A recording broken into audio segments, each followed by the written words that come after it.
Hey, this is Daniel Grove, and today I did something crazy and exciting. I bought a new Canon, R6, and I am so excited about this. I already have an R6, which I've had for about a year and a half.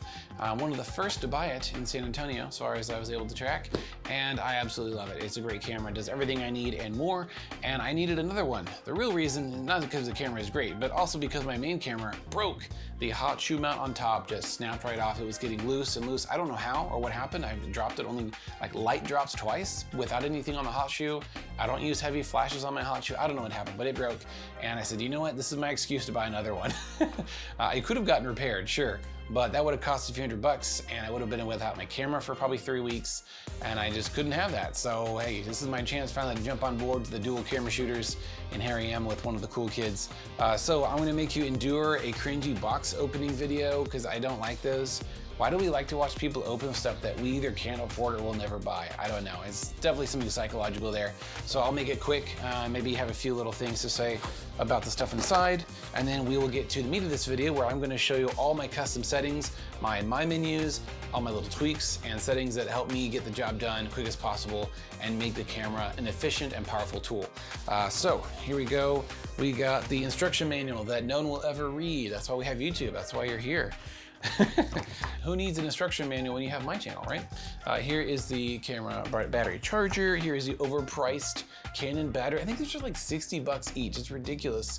I did buy some off-brand, like I call them Japanese knockoff batteries, because they all come from the same factory, but they have different, I don't know, materials used, cheaper, worse quality, but they are cool because they're super cheap. You can get like 2 with a charger for under 20 bucks, which is amazing. However, I was shooting with a knockoff battery one day at a wedding, and it died right before the kiss happened. Corrupted the video, unusable, had nothing from my main camera, only my backup camera got it. I don't know what it is with these knockoff batteries, but they don't properly report the power percentage. That was a lot of P words to the processor and the camera. And yeah, it died. It was not warning me. It didn't say it was low or anything. And that's what happened, so beware. Here is the unnecessarily branded camera strap that I will never use because they don't pay me to advertise their cameras. And here is the camera in this lovely static resistant, what's that?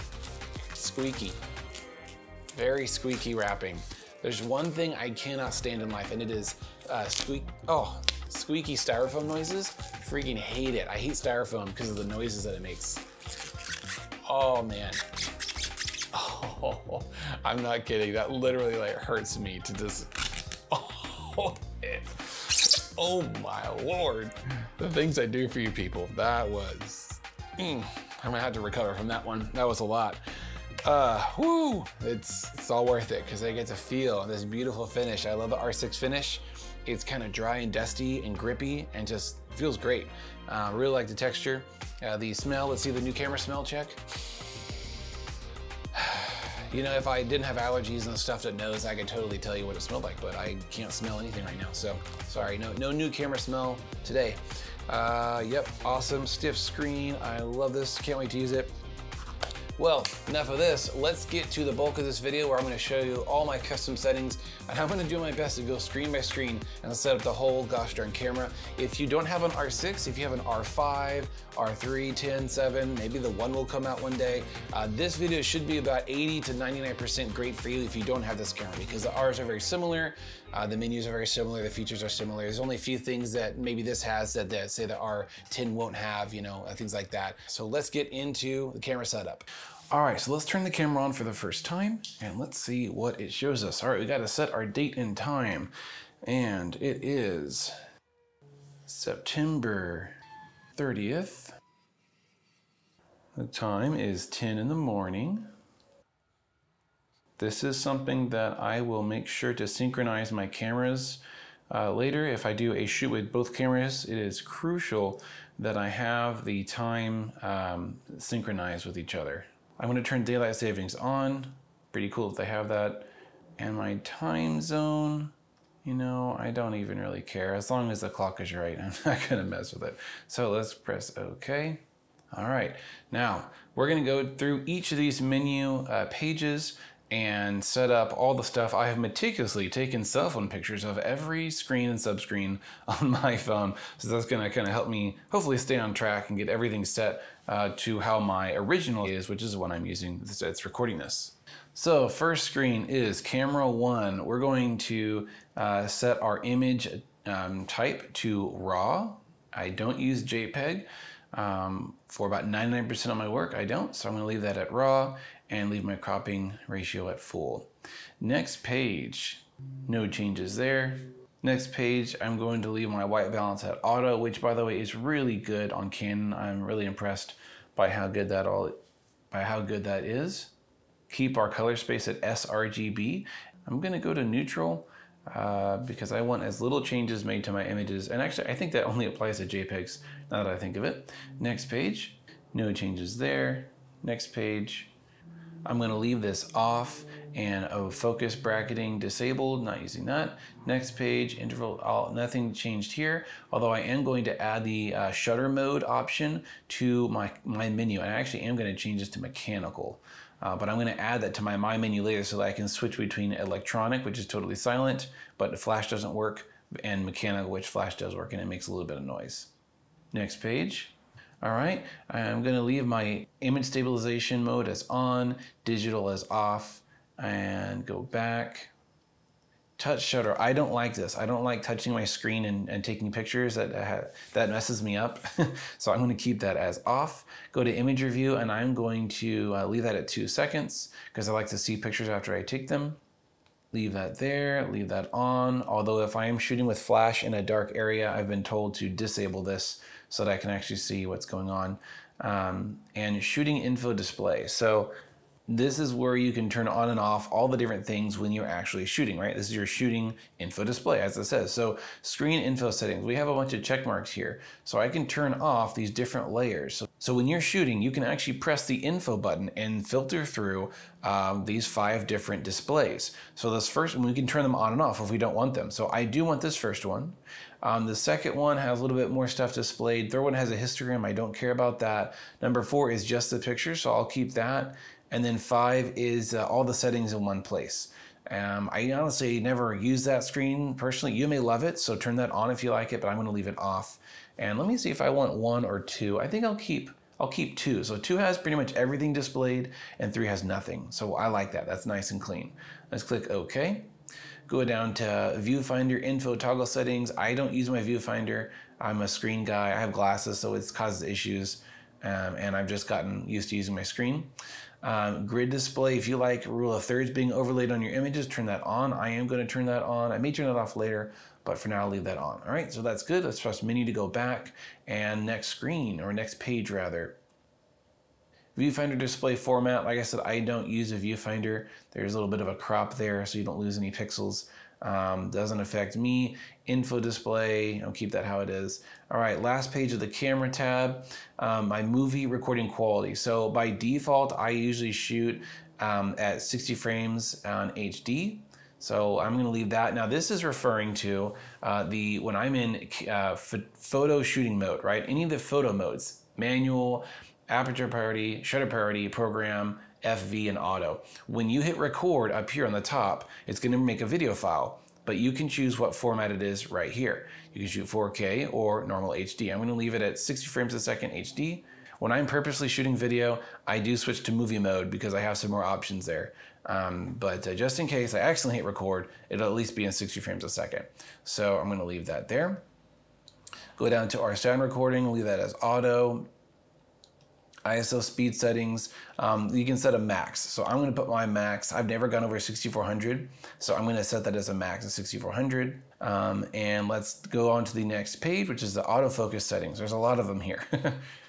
So autofocus method, oh, I don't have a lens on right now, so it's only has manual, but normally it would be AF and MF.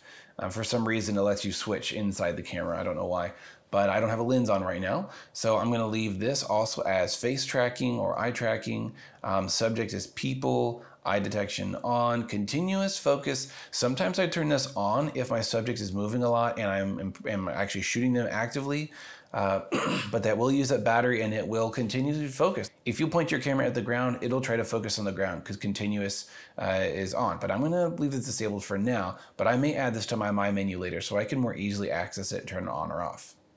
Movie servo, definitely have that on. All right, next page. I'm gonna turn on my manual focus peaking because when I am manually focusing, I like to see that little overlay that kind of shows me, you know, what's sharp and what's not. Next page here is the really in-depth servo stuff with focusing on things and moving objects. There's different types of focus tracking. I honestly just leave it on this number 1. I'm sure there's a lot more here. This could be its own video, honestly. I just don't quite have my mind wrapped around it quite yet. Moving on to the next page. I'm actually gonna keep all these how they are at default. Page number 5. I'm going to also leave these how they are. Focus ring rotation. This is for RF lenses, I believe, that have the electronic focus ring. So no changes there. All right, next page. This is the play and preview section of the menu. No changes to pages 1 and 2 or 3. Those are more actual functions, not really settings. Number 4, I'm going to make sure that my magnification is at 2x from the center. So if I'm reviewing an image in my review mode and I press the magnifier button, it will zoom in 2x.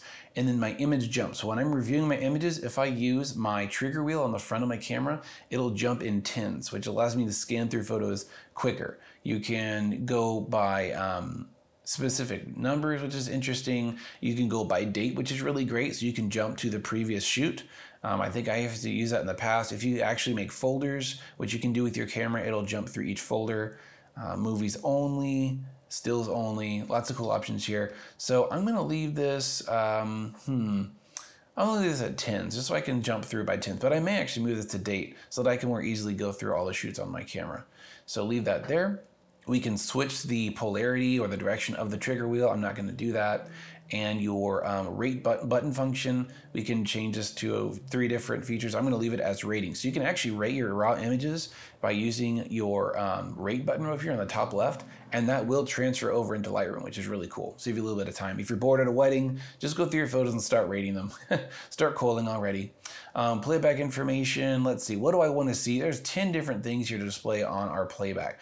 So let's see, I'm gonna turn them all off first, and then I'm gonna turn on the ones that I want. So when I look at an image, what do I want to see? I want to see, obviously, the image and its settings. Don't care about that. No, no, no, no, no, no, no, and no. So I really just want to see the image with the settings on top. And I believe if you press info, it will turn them off. I think, I don't remember. So that's good.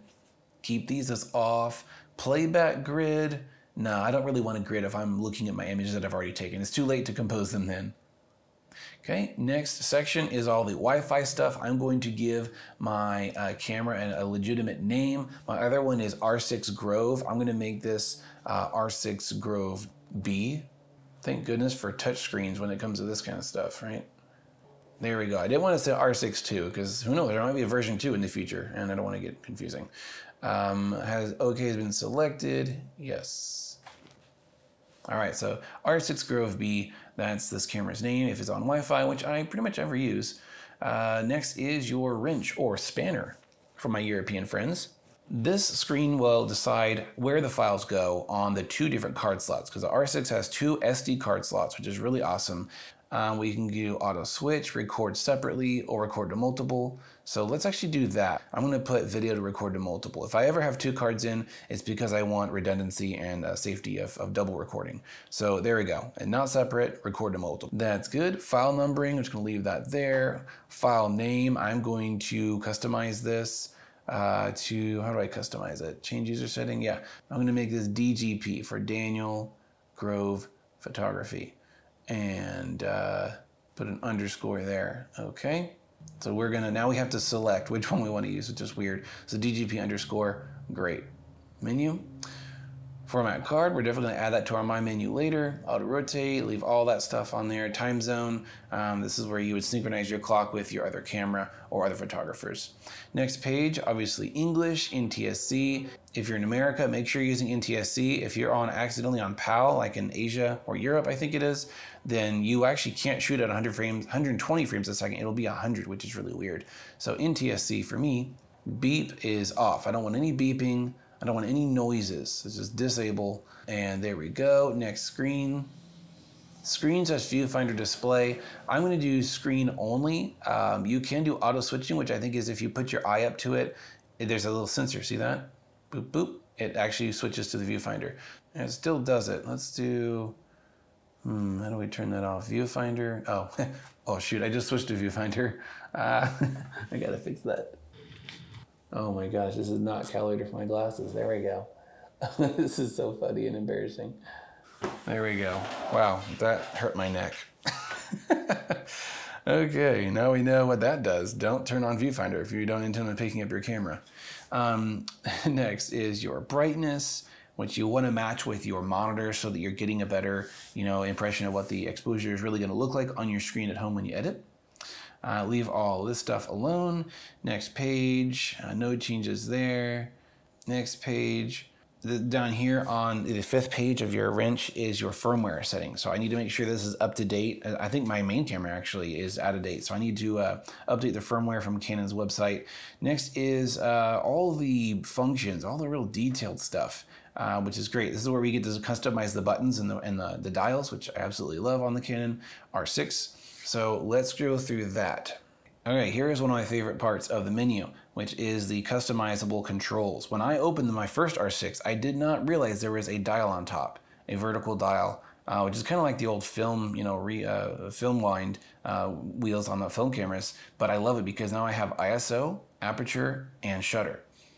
So we'll set that up in a minute. So dial of the control ring, or no, sorry, this is the dial direction during TV AV, which I don't often use. Control ring rotation, I'll just leave as normal. Customize buttons. Okay, here we go. So we've got 2 columns. We're gonna look at one at a time. This is the photography, photo shooting column, and this is the in movie mode column. Only when you're switching to movie mode do these things apply.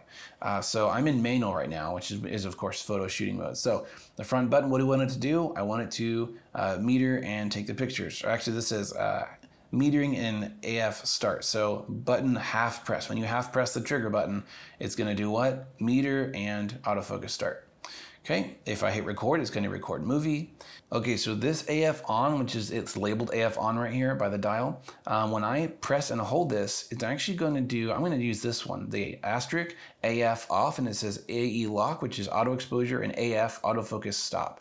So as I hold this, autofocus is gonna just pause, right? And that is really handy because mirrorless focus tracking is amazing. It's literally why I bought the cameras and what I love so much about the R6. However, sometimes it's too good and it starts tracking things and following things that are not people and that I don't want it to track. So I want to just say, hey, hold on, stop focusing on stuff. I got the shot, just trust me, I'm human and I know more than you. So I'm gonna hold this and it's gonna do AF stop. Next is the asterisk button, which is here, that's left on the 2 buttons right there.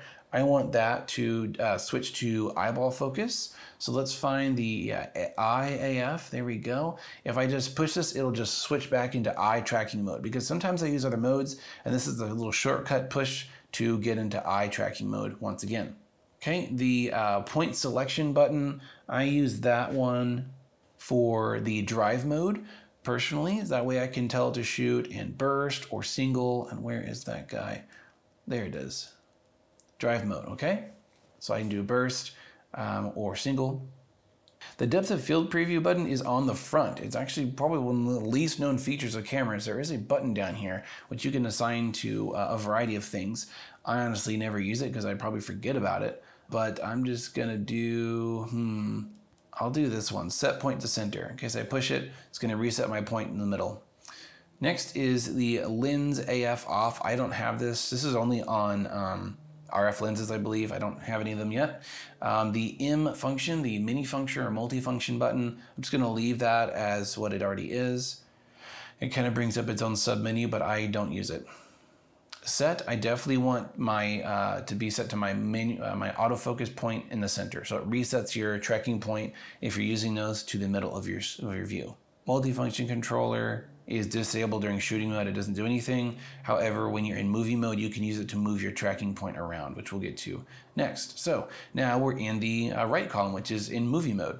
So I'm gonna do pretty much the same thing. I want it to pause autofocus over here. I want it to jump back to eye detection over here. Since there's not a burst mode for video, I can do peaking. Let's do, okay, I'll do that. I'm just gonna leave that shutter, that aperture button on the front as turned off. Lens button, don't have that. Leave the dual function there and set as center point. This I want to be able to move my AF. This is actually really handy. Sometimes I use a square point to focus on whatever's in the point, and whatever's in that square is in focus, but I literally will move it around to follow really tricky subjects that the face tracking won't get or that aren't faces. I can move this in real time as I'm recording to follow things. You can of course tap as well, but the joystick you can control like a little video game. It's really handy. Cool, so that's it for the buttons and dials. Let's go back one by pressing the menu button and down to the dial setting. So my front, I call it the trigger wheel, the shutter wheel. TV, that's shutter, that's good. The top wheel, as you can see it on top, is ISO, and the back wheel or the big wheel is aperture. And then down here is your control ring, which if you have a RF lens with the control ring, or you have the RF to EF adapter on the front, which is what I have. It has some of them have control rings and you can customize that, which is awesome. So you got 4 dials. That is just way too many controls. And I like to use that as my autofocus method. So I can literally twist it and cycle through the different autofocus modes. It's really handy. Okay, so we're done with the dials and the buttons. What do we got here? We got nothing to change here, and page 5 clears all the stuff we just did, so don't do that. And finally, my favorite part of the menu. Maybe I said that earlier, but this is my most favorite part, which is the My Menus. It does take some time to set up, and I have a whole video on this, but I think I've made a few changes to my My Menus since that I made that video, so I'm going to do it again here. So just a little precursor, I have about 3 tabs here. There's only one here. It'll add another one as we fill it up. But I use my first tab for photography settings, my second one for video settings, my third one for more obscure photo settings, and my fourth one for more obscure video settings. So it's photo, video, photo, video. I guess I could organize them a little better than that, but that makes it most efficient for me because tabs 1 and 2 are what I use almost every day. So let's add My Menu tab. So add My Menu tab, yes. There we go. Now we've got 1 and this blank one over here is empty, but we're gonna configure My Menu 1, right? Page 1, My Menu 1.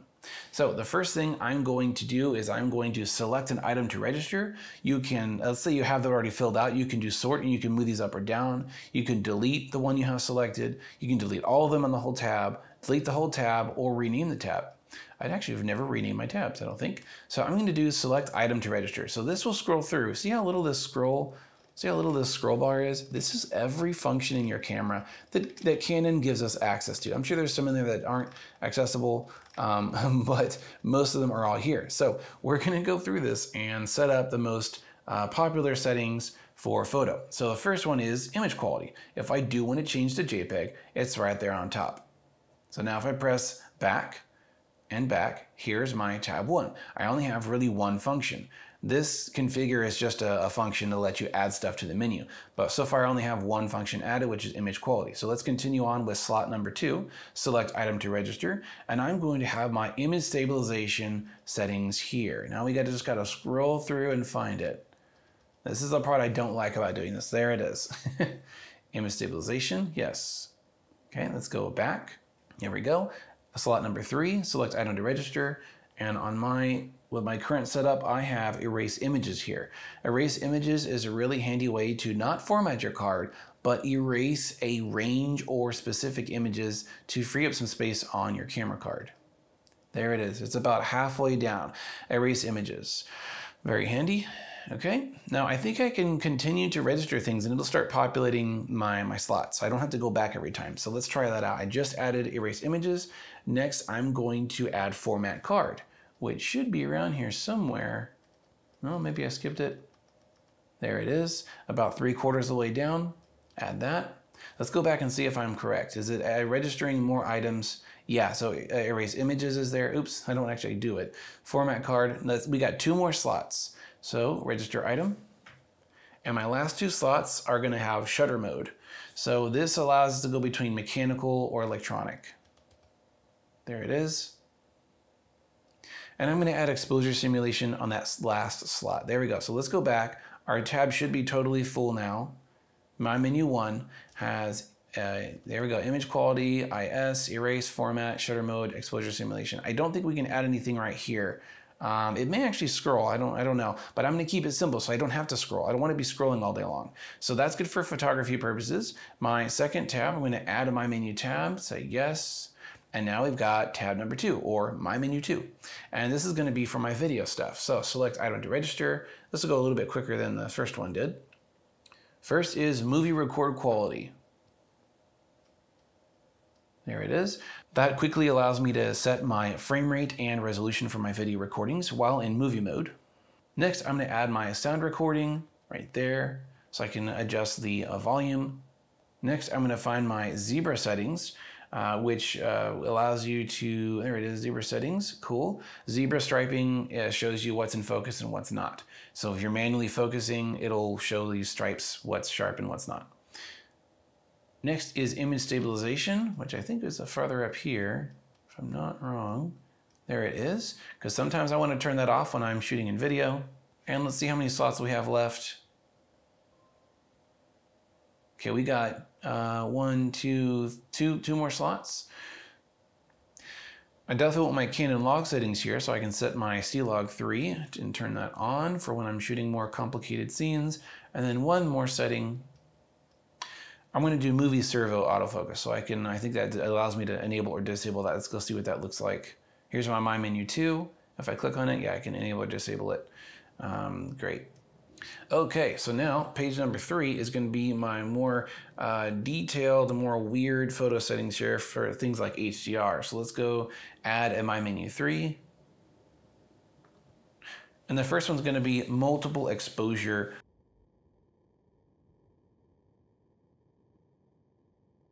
There we go. So when we turn that on, that basically allows us to shoot HDR brackets. So the next one I want to add is number of brackets. We got to find that one now. Here it is. Wow, that really made me search for it. It's really close to the bottom there.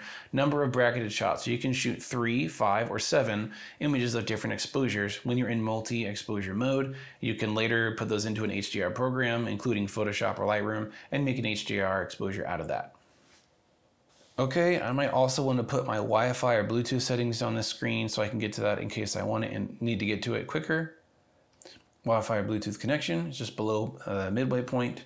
Add that, yes. Oh, I forgot to add continuous autofocus on my very first page. So let's go to configure, select items, and this will be the last slot on my first page. I want the continuous autofocus setting to be there so I can turn that on or off. There it is, continuous autofocus. Oh, I'm out of spots. I need to delete something if I want to put it on here. Let me see if anything I can replace. You know, honestly, image quality I don't change too often, so I'm going to sacrifice this one. So I need to go to configure to change this first slot. I'm going to go to delete selected item, select one, image quality, and OK. So now that slot should be empty.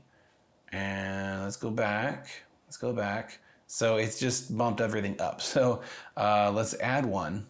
Select item to register, find continuous autofocus. There it is. Here it is, continuous focus is on the bottom. It's fine, I don't need to move it to the top. Cool, so I think that is it. Everything is set and ready to go. I've got my 2 and my 3rd page ready for my menu. I didn't end up using a 4th one, that's fine. But yeah, that's gonna save me a lot of time. When I use my camera on shoots, I never had to go through the menus up here. I used to, and it was so frustrating. But now with the new R cameras, they have so many more options for the My Menus. My old 6D only had 1 page, and it only had 6 slots. It was very, very limiting. But now it looks like I could have like 10 slots, 10 pages here, which I definitely don't need, but I love it. So we're good to go.